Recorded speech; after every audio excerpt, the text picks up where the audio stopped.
여러분, 우리 인간은요, 한없이 강한 듯 보여도 실상 한없이 약한 존재라는 것이요. 주전 2세기경에 인도하고 페르시아, 그리스에 이르기까지 엄청난 대제국을 이루었던 이 알렉산더 대왕이요, 모기 한 방에 물려 죽었다는 그 사실을 여러분 아십니까? 온 세상을 삼킬 듯이 기세등등했던 이 알렉산더 대왕이요, 그렇게 작은 모기에게 물려가지고 말라리아 병에 걸려 죽었다는 겁니다. 여러분, 이것이 바로 한없이 강한 것 같지만 한없이 약하고 초라한 것이 우리 인생이다, 이것을 보여주는 대표적인 사례라고 저는 생각합니다. 그런데 이것은요, 구약의 엘리야를 봐도 우리가 절실하게 느끼는 거 아닙니까? 여러분, 겉으로 보기에는 이 엘리야가요, 얼마나 대단한 인물입니까? 그 당시 포악하게 짝이 없던 절대 권력을 가졌던 이 아합 왕에게 내 말이 없으면 하늘에서 비도 그리고 이슬도 내리지 않을 것이다, 이러한 담대한 선포를 했습니다.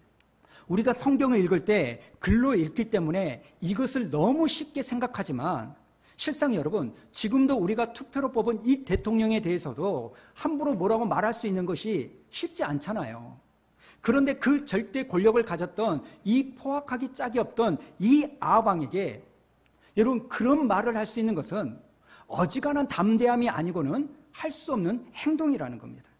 그리고 이 엘리야는요, 갈멜산에서 바알과 아세라 선지자 850대 1의 싸움에서 이긴 영웅 아닙니까?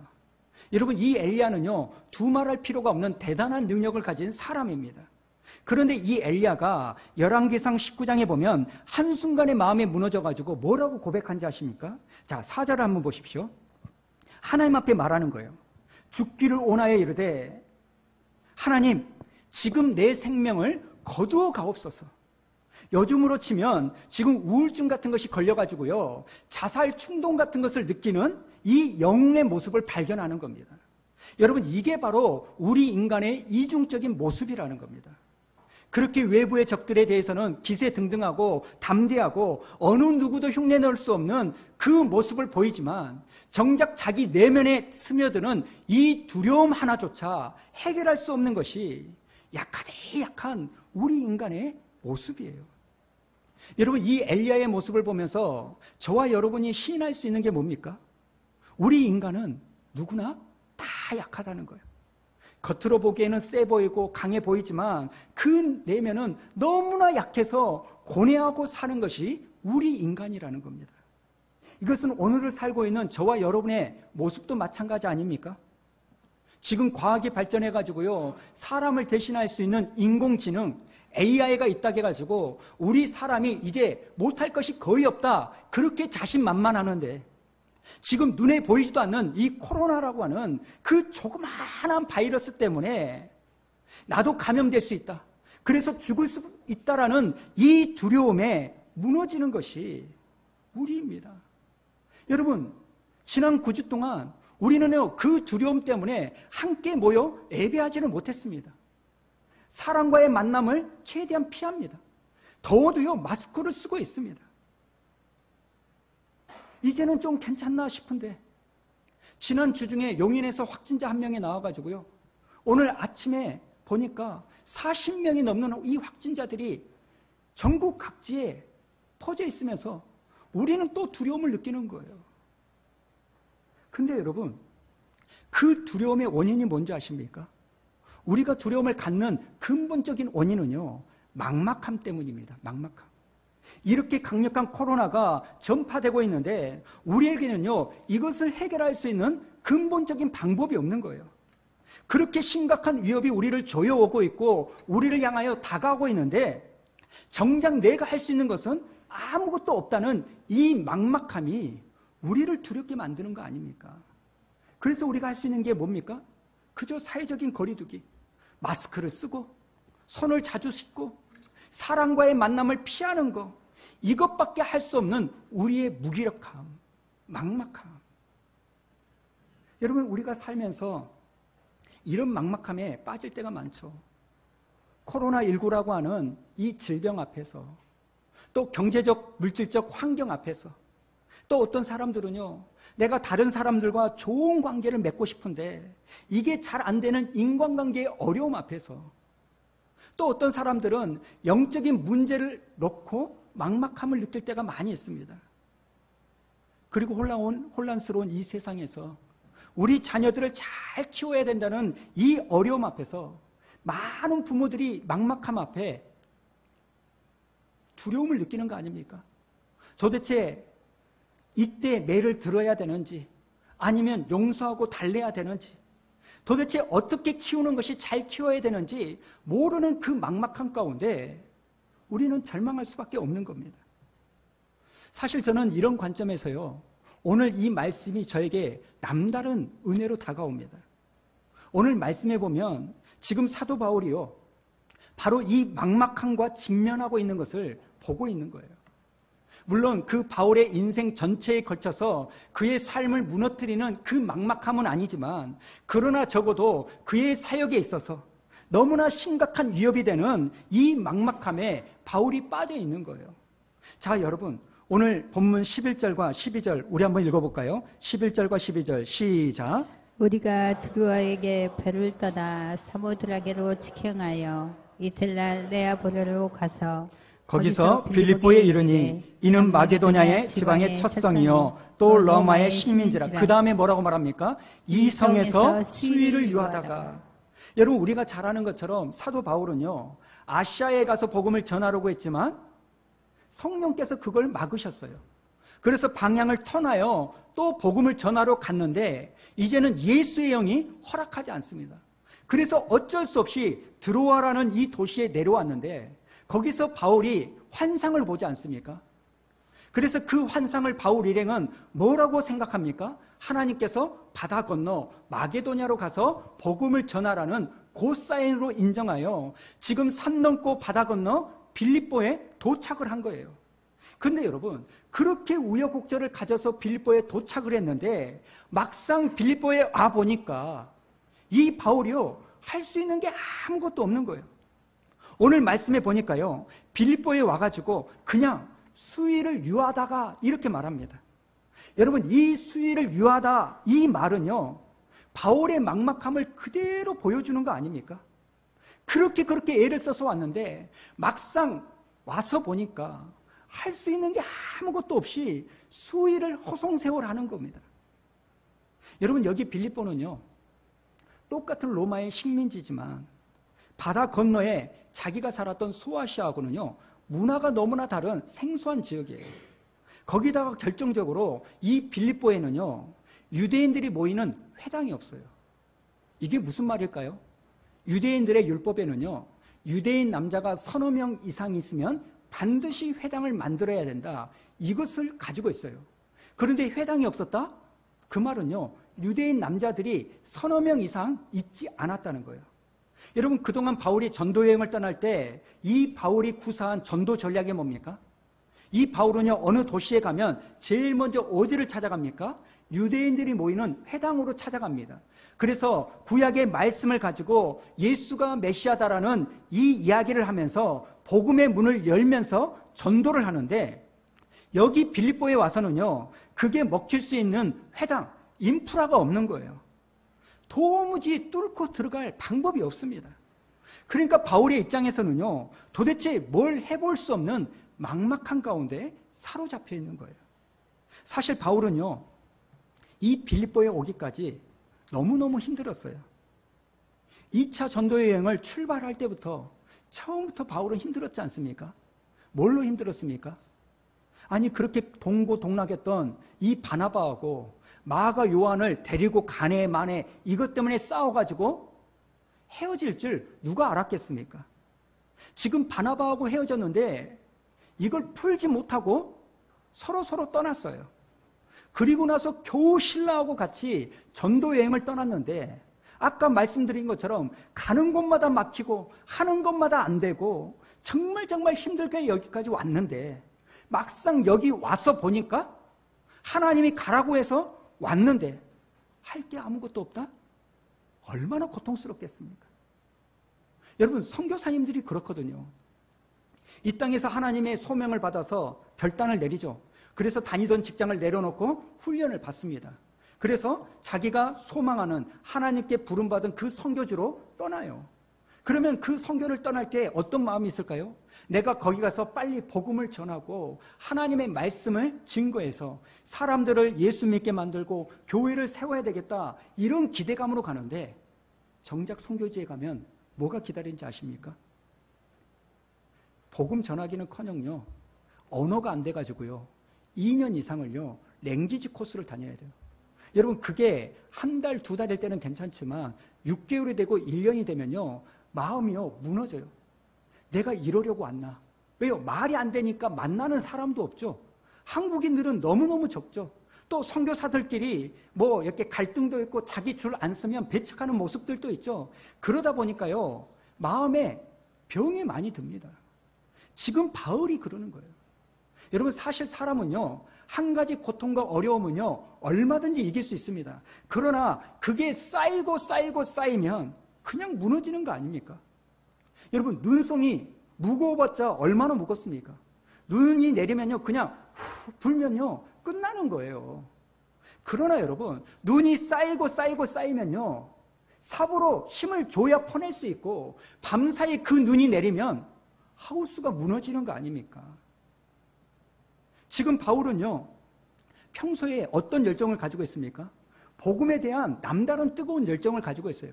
그래서 복음 전도하는데 자기 목숨을 거닌 사람 인생이 바울이에요. 복음 전도함에 있어서 나의 생명을 거는 거 조금도 귀하게 여기지 않는다, 이런 열정을 가지고 있는 사람이 막상 빌립보에 왔더니 할 수 있는 게 아무것도 없다? 그냥 허송함의 세월을 보낸다? 정말 미치고 환장할 일이죠. 여러분, 이것을 통하여 우리가 알 수 있는 게 뭡니까? 오늘 본문 말씀을 통해서 우리가 깨달아야 될 게 뭡니까? 그게 뭐냐면, 여러분, 우리 인간은요 우리의 약함이 있음을 인정하는 모습이 있어야 돼요. 로마서 5장 6절에 보면 이렇게 말씀드립니다. 자, 6절 우리 한번 읽어볼까요? 시작. 우리가 아직 연약할 때 기획대로 그리스도께서 경건하지 않는 자를 위하여 죽으셨도다. 여러분, 예수 믿는 저와 여러분은요 내가 연약하다는 사실, 나는 복음 없이는 살 수 없다는 그 사실, 십자가의 은혜 아니고는 내 인생은 절망뿐이라는 철저한 자기 연약함을 인식하지 않으면 복음을 수용할 수 없어요. 오늘 여러분이 하나님의 말씀을 들을 때 그 말씀을 수용하지 못하는 이유가 뭔지 아십니까? 나는 살만하다, 나는 괜찮다. 어떤 사람이 하나님의 말씀을 가까이 합니까? 어떤 사람이 새벽기도 나오고 금요기도에 나오고 매일매일 하나님의 말씀을 가까이 할까요? 믿음 있는 사람이요? 예, 그렇습니다. 목사요, 장로요? 예, 맞죠. 그러나 여러분, 보다 근본적으로 어떤 사람이 기도하고 어떤 사람이 말씀을 가까이 할까요? 하나님 없이는 단 하루도 살 수 없는 인생임을 인정하고 자각한 사람만이 하나님을 붙잡고 하나님을 의지할 수 있다는 겁니다. 저는 오늘 예배드리는 저와 여러분 모두가 다 지금 우리 목에 쥐고 있는 이 힘을 빼고, 목에 힘을 빼고 나는 철저하게 약한 인생이라는 이 자각이 있는 축복이 있기를 주님의 이름으로 축원합니다. 그런가 하면 두 번째로요, 오늘 말씀에서 발견하는 게 뭐냐면, 여러분, 우리의 약함을 인정하는 것도 중요하지만 그것보다 더 중요한 게 뭐냐면 우리의 약함을, 우리의 막막함을 하나님을 의지하는 통로로 삼아야 된다는 거예요. 자, 12절과 13절을 한번 볼까요? 자, 12절 우리 한번 읽어봅니다. 시작. 거기에서 빌립보에게 이르니 이는 마게도냐 지방의 첫 성이요 또 로마의 식민지라. 이 성에서 수일을 유하다가 그 다음에 13절 읽어봅니다. 시작. 안식일에 우리가 기도할 곳이 있을까 하여. 여러분, 어떤 의미입니까? 지금 바울은요 안식일이 되었는데도 불구하고 갈 데가 없는 거예요. 다른 도시에 있을 때는요 보통 안식일 같은 그날은요 소위 대목입니다. 대목이에요. 안식일에 회당에 가가지고 유대인들을 만나가지고요 자연스럽게 말씀을 전하는 그 기회가 바로 안식일인데, 오늘 이 안식일에 복음 전파는커녕 자기가 지킬 장소조차 없는 거 아닙니까? 여러분, 지금 바울은요 그런 막막한 상황에서, 그런 환경에서 얼마든지 원망과 불평을 할 수 있음에도 불구하고, 여러분, 바울은요, 다른 곳이 아닌 어디를 찾아갑니까? 기도할 곳이 있는가 하여 여기를 찾아가는 거예요. 여러분, 여기서 우리에게 알려주는 게 뭘까요? 우리가 막막함 가운데 빠질 때, 막막함이 우리 가운데 몰려올 때, 여러분, 그 고통을 하나님을 찾는 통로로 삼아야 된다는 거예요. 이것은 구약에 나오는 한나도 마찬가지 아닙니까? 지금 라이벌인 첩은요, 애를 쑥쑥쑥쑥 낳는데 정작 여자로서 이 한나는요, 애를 못 낳아요. 그런데 그것을 가지고 분인나 첩은요, 한나를 향하여 날마다 조롱하고 비웃고 비난하고 속을 뒤집어 놔요. 애도 못 낳는 여자가. 애도 못 낳는데 이 집에 살 필요가 어디 있어? 너 빨리 나가. 이렇게 조롱을 해요. 그런 상황에서 한나는 어떤 태도를 취합니까? 자기를 괴롭히는 그 사람을 상대하는 게 아니라 그 배후에 계신 하나님을 보는 거예요. 사무엘상 1장 10절 우리 한번 읽어볼까요? 시작. 한나가 마음이 괴로워서 여호와께 기도하고 통곡하며. 지금 자기를 조롱하는 이 분인나를 상대하지 않습니다. 그리고 15절을 볼까요? 15절 시작. 하나가 대답하여 이르되 내 주여 그렇지 아니하느니라. 나는 마음이 슬픈 여자라. 포도주나 독주를 마시지 아니하고요.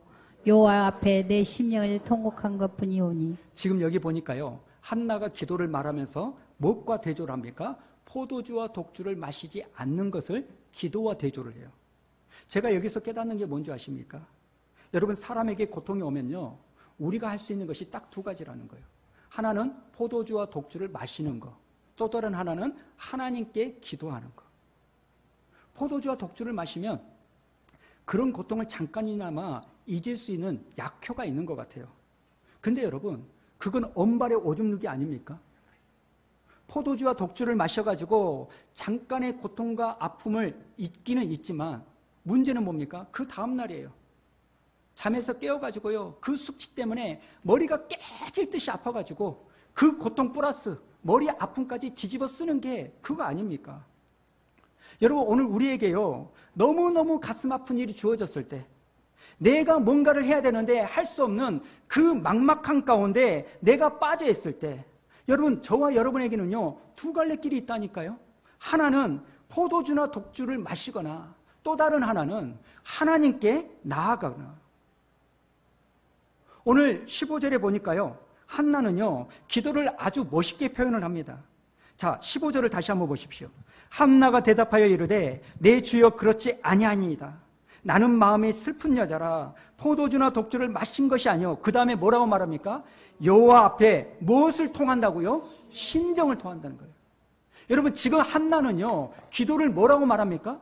내가 필요한 거, 내가 가지고 싶은 거, 따발총처럼 따따따따따따, 나 들어주세요. 이걸 기도라고 하지 않고 내 마음을 하나님께 드리는 거예요. 하나님은 내 마음을 헤아려 주는 거. 이게 기도라는 거예요. 화면을 저로 좀 바꿔주실래요? 9절만 보여주시는데. 예전에 한번 말씀을 드린 적도 있지만요, 제가 전도사 시절에 엄청난 큰 슬럼프에 빠진 적이 있죠. 그 엄숙한 송구영신 예배 때 방송사고를 내가지고요, 마이크 소리가 뻥뻥뻥뻥 나게 해가지고 예배를 망친 적도 있고요. 잘해보고자 시작한 일인데 이게 어긋나가지고 성도들에게 어려움을 주고 문제가 생기고, 이것이 자꾸자꾸 반복되니까요, 제 마음이 너무너무 힘든 거예요. 여러분, 제가 그런 일이 반복되니까 마음이 무너져가지고요, 고민이 되는 거예요. 정말 하나님이 나를 주의 종으로 부르셨을까? 아니, 불렀다면 왜 하는 것마다 이렇게 안 될까?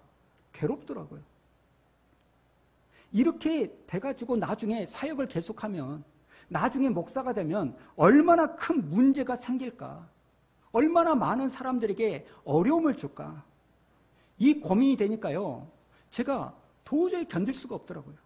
그래서 제가 절박하게 하나님 앞에 기도했습니다. 무등산에 있는 홀문산 기도원에요, 3박 4일 동안 금식하면서요, 기도했어요. 하나님, 이렇게 사고 뭉치고 하는 것마다 잘 안 되고 고집도 세고 다혈질이고 이러는데 하나님, 정말 나를 하나님의 종으로 부른 게 맞습니까? 정말 하나님이 나를 부르셨다면 성령의 불을 내려주셔가지고 나의 고집과 성질을 고쳐주시고 나의 이 실수가 없도록 성령의 불로 나를 모두 깨끗게 해주십시오. 정말 절박하게 기도했는데 응답은 하나도 되지 않았어요. 여러분 다 아시잖아요. 여전히 고집 세고 실수 많고 또 잊혀질만 하면 저 때문에 상처받는 분들이 한 분씩 나옵니다. 또 어떤 분들은요, 저에게 상처받아가지고 교회를 떠난 분들이 있어요. 여러분, 제가 그런 일을 겪으면요, 억장이 무너져요, 억장이. 아니, 상처받은 사람, 아픈 사람 치유하라고 너를 세웠는데 왜 멀쩡한 성도에게 아픔을 줘가지고 내보내느냐. 여러분, 제 양심이요, 잠을 이루지 못하게 만듭니다. 그럼 저는 하나님을 원망하죠. 하나님, 제가 그때 그래서 기도한 거 아닙니까? 이럴 줄 알고 내 고집과 내 자아, 나만 아는 고집불통, 내 실수투성이 이거 태워달라고 하나님 기도한 거 아닙니까? 그런데 하나님께서 들어주지 않으셨잖아요. 하나님, 이게 나를 위한 겁니까? 내 정욕을 위해서 구한 겁니까, 이게? 그런 원망이 나는 거예요. 여러분, 가끔씩 저에게 상처 받으시면요, 저를 탓하지 마세요. 저는 기도했다니까요. 안 들어주신 분이 문제지, 기도했는데도 그렇게 사는 제가 뭔 문제입니까? 사실 저는 하나님을 얼마나 원망했는지 모릅니다. 얼마 전에도요, 순간 제 감정을 주체하지 못해가지고 쏟아붓고 나니까요, 얼마나 내 자신이 비참한지요, 참 마음이 아프고 너무나 힘들었어요. 왜 나는 이럴까? 그런데 오늘 이 말씀을 묵상하면서 주중에 그런 섭섭하고 불평이 많고 화가 차 있는 저에게 하나님이 이렇게 말씀하시는 거예요.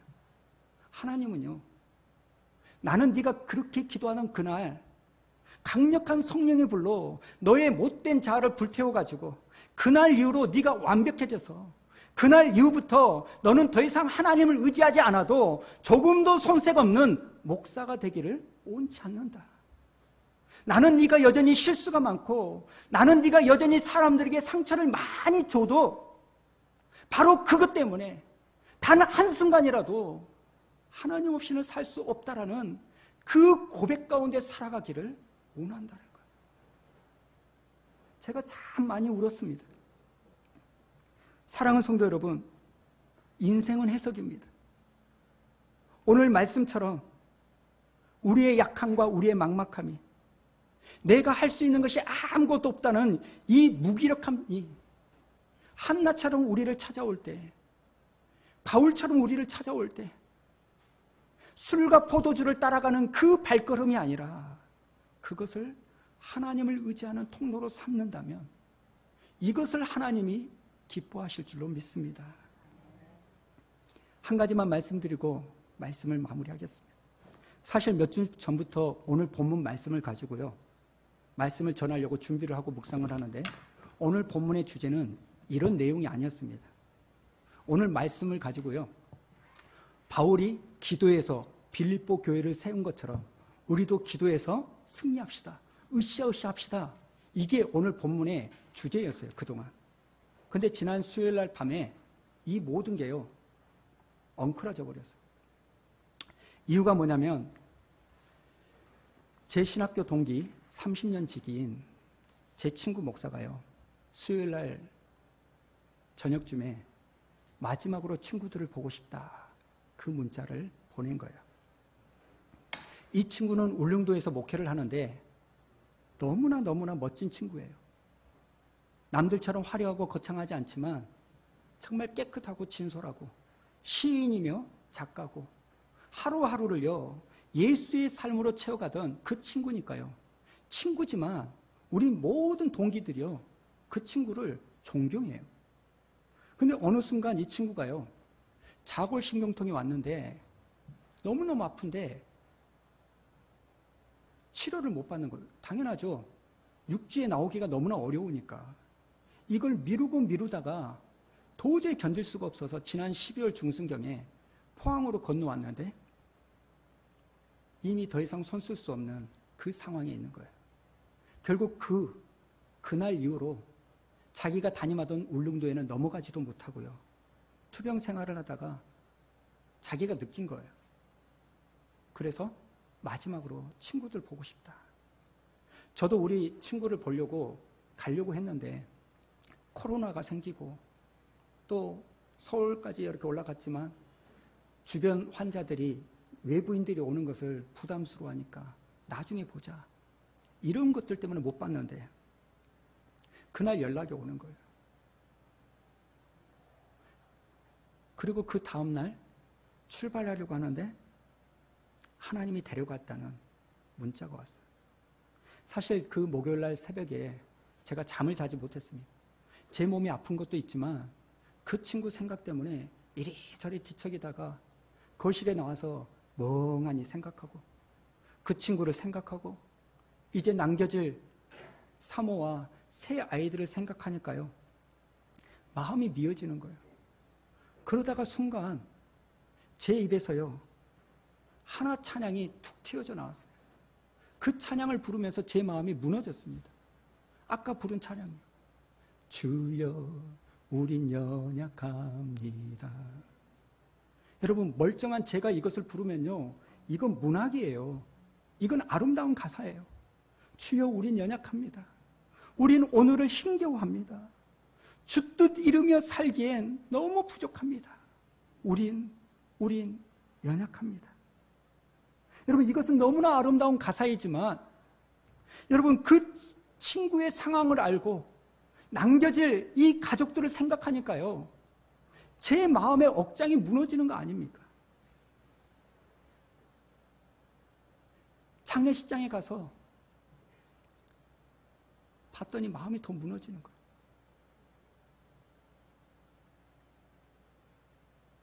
사모님하고 중학교 1학년 딸, 초등학교 5학년 둘째, 7살짜리 막내. 이 막내는요, 뭘 모르니까요, 그 넓은 장례식장을요, 막 뛰어다니면서 노는 거예요. 저는 목사지만 그런 일을 가끔 겪으면요, 도저히 모르겠어요. 왜 하나님이 그렇게 하시는지 모르겠어요. 물론 이론적으로 알죠. 이 땅에서의 사명이 다 끝났으니까. 하나님이 천국 데려가니까 슬퍼하지 말고 기뻐하자. 머리로는 알겠지만 이 가슴으로는 용납이 안 되고 수용이 안 되는 거예요. 수용이 안 되는 거예요. 왜 젊은 나이에 데려가려면 나를 데려가지 그렇게 깨끗하고 순수하고 선한 영향력을 끼치는 그 친구를 데려가는지. 여러분 신앙생활을 하면요 하나님과의 이런 갈등이 너무너무 많습니다. 나는 지금 죽겠는데, 나는 지금 힘든데 하나님은요 도와주지 않으세요. 그저 하시는 말씀이 뭡니까? 거절하는 것도 응답이다. 바울처럼 3번 자기의 가시가 떠나기를 구했지만 네 은혜가 내게 족하다. 나는 죽겠는데 괴로워서. 왜 그러시는지 이해를 모르겠어요.